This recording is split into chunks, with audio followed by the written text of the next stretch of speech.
السلام عليكم. هنعمل البانيه بمكونين بس بطعم والريحه بتاعت زمان اللي طول عمرنا متعودين عليها من غير اي افتكاسات ولا اضافات كتير. هما مكونين بس وهتشمي احلى ريحه بانيه واجمل طعم. يلا بينا. في البوله بتاعتنا هنكون جايبين ايه بقى المكونات بتاعتنا.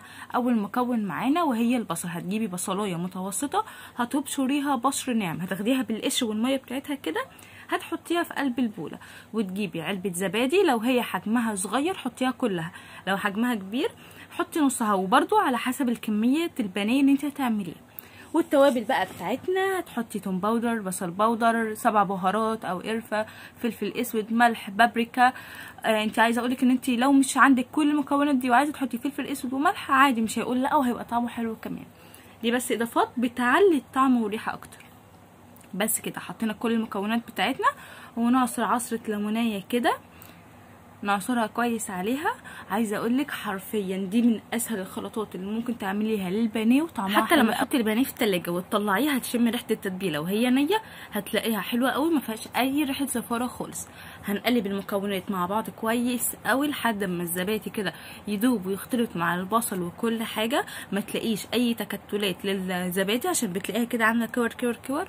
قلبي كويس قوي لحد ما يوصل معاكي بالشكل اللي قدامك كده. احنا هنا دوبنا الزبادي مع البصل كويس قوي.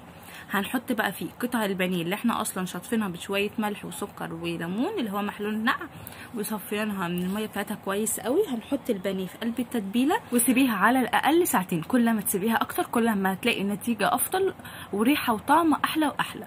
هنسيبها بقى في التلاجة. بصي شكلها بعد ما اتقلبت في الخلط شكلها حلو قوي خطير، وبطريقه بسيطه قوي مش مكلفه خالص.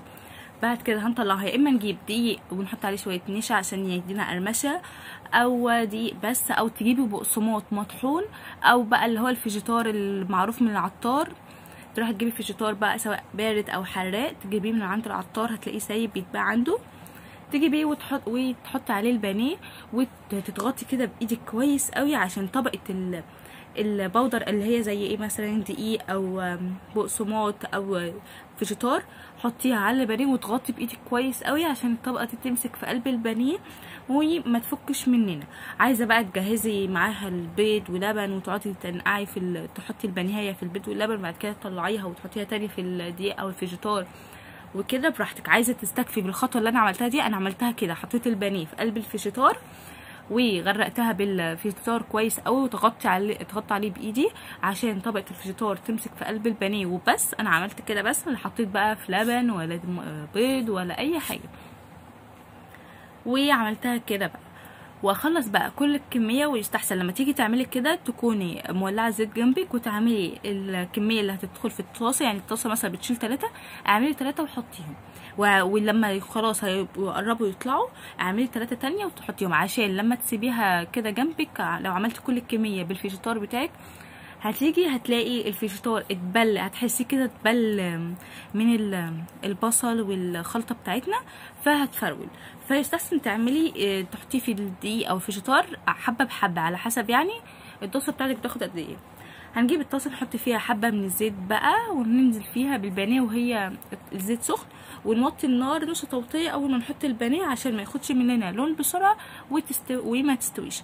فاول ما نحطها على نار عاليه بعد كده نوطي النار نص توطيه وتستوي براحتها.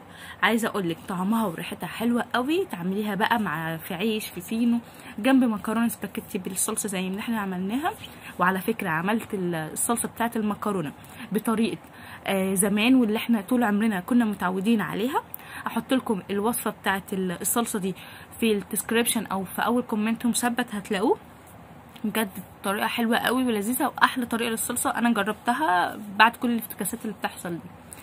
نرجع بقى للبانيه بتاعنا، طعمه حلو قوي وجميل وبجد هيعجبكم جدا.